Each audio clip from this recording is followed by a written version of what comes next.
In today's English lesson, I will teach you some very important time phrases that will help you talk about the time that you will do things or things in the past.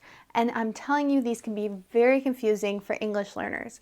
So let's get right into it. First, we have move up. Now, if you ask someone to move up a meeting or move up an appointment, that means you need to make it earlier. This is confusing to English learners because sometimes they think it means you need to make it later. I will say, hey, can we move up our meeting for Monday? I have something to do in the afternoon. This just means, can we make it earlier because I have things to do in the time that it was planned. So if you hear someone say, let's move up our meeting or let's move up our appointment, it means they want to make it earlier. The exact opposite of moving up a meeting is pushing back a meeting. If you ask someone to push back a meeting or push back an appointment, it means you need to make it later. I need to get my oil changed on Monday morning, so we'll push back our meeting until the afternoon. So when you use this phrase, push back, it means you're making the meeting or whatever is scheduled later. You could use this phrase push back to mean that you are pushing something back multiple days, or you can push it back multiple months even. Let's push this project back for a few months. But most commonly it's used to talk about a few hours or even just 5 to 10 minutes. I get asked all the time what this phrase pencil you in means. If you want to pencil someone in, it means you are making an appointment or a meeting with them on very short notice. So it's like you need them to just write very small in their calendar, hey, I'm making this meeting now, even though it hasn't been planned for a long time. This can also be used as a very polite way to ask someone to schedule a meeting with you on short notice. So that's with little to no time in advance. I find in my own English vocabulary as a native speaker, I won't just say we don't have much time. I'll say we're actually running out of time. If you want to tell someone that they don't have a lot of time to do something and that they don't have much time to waste, a polite way to say it is we're running out of time, sorry. If you want to say that you have no time left, you can just say we are completely out of time. I can picture this being used in a meeting when someone is presenting and they say, sorry, we are completely out of time for questions. That means there's no time even to ask questions about what was presented. The exact opposite of saying that you're running out of time is to say, we're good on time. If you've ever heard someone say that they're good on time, it means that they have plenty of time to get done whatever they need to get done. And of course you can say, hey, no rush, no worries on time, but often I hear American English speakers say we are good on time to mean we have sufficient and enough time to do whatever it is that needs to get done. To run late means that you are hitting something like traffic, or maybe something happened in your morning and you can't make it to work on time. Or this could be happening in the afternoon or the evening as well. Hey, I'm running late.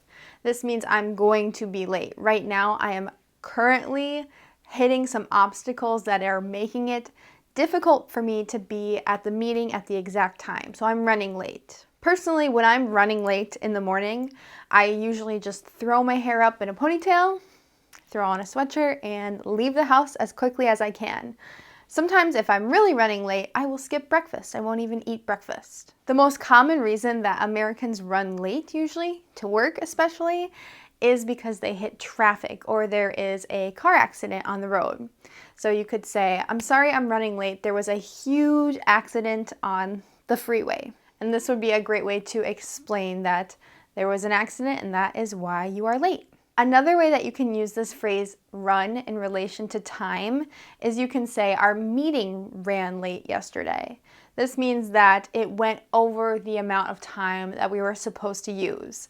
Or you can say we are running good on time. This is just exactly like saying we are good on time, but right now we're good on time. So we'll say we're running good on time. So any of these phrases, run plus the time phrase, can be used together usually. So instead of saying we're good on time, you can say we're running on time. This means we are exactly on schedule.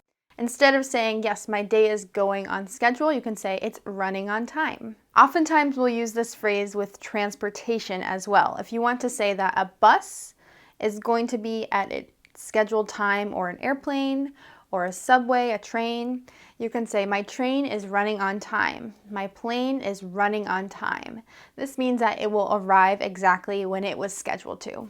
Now, the phrases that I've taught you so far in the lesson are pretty normal phrases. You can kind of guess what they might mean in English.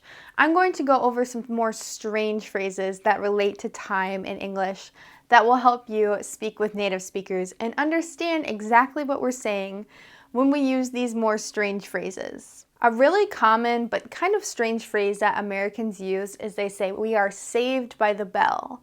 This kind of comes from the idea that when you are in school and the bell rings, you can get up from your seat and go to your next class or go home for the day whenever the bell rings. And so if you say, oh, saved by the bell, it means that you don't have any more time to do something difficult. So maybe the teacher will say, okay, everybody, I need you to take out a pencil and a paper and we're going to do a pop quiz. This means a quiz that was not expected. They didn't tell you about this in advance. And then the bell rings. The teacher would say, oh, we are saved by the bell. So anytime that you don't have enough time to do something difficult and you just have to go, it's time to go, you can say, well, saved by the bell. And of course, there doesn't need to be a literal bell like in school. It can just be the time that you are supposed to leave work maybe. You were saved by the bell. This English phrase makes me giggle a little because I think of it in a literal sense, to beat the clock.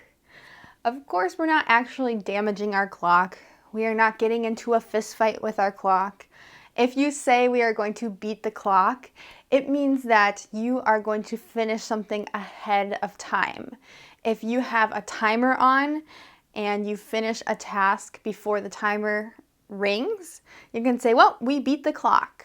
Personally, when I am cleaning in my kitchen, I hate doing it. So sometimes I set a clock on my microwave and I try to finish all of my cleaning before the timer ends. And if I do it, I say, well, I beat the clock. Do you guys do anything like this? Do you ever set timers for yourself to finish a task? Maybe if you do, you can beat the clock next time. So beat the clock means the exact same as finishing early when there is a timer going. Do you guys have any good tricks to save time?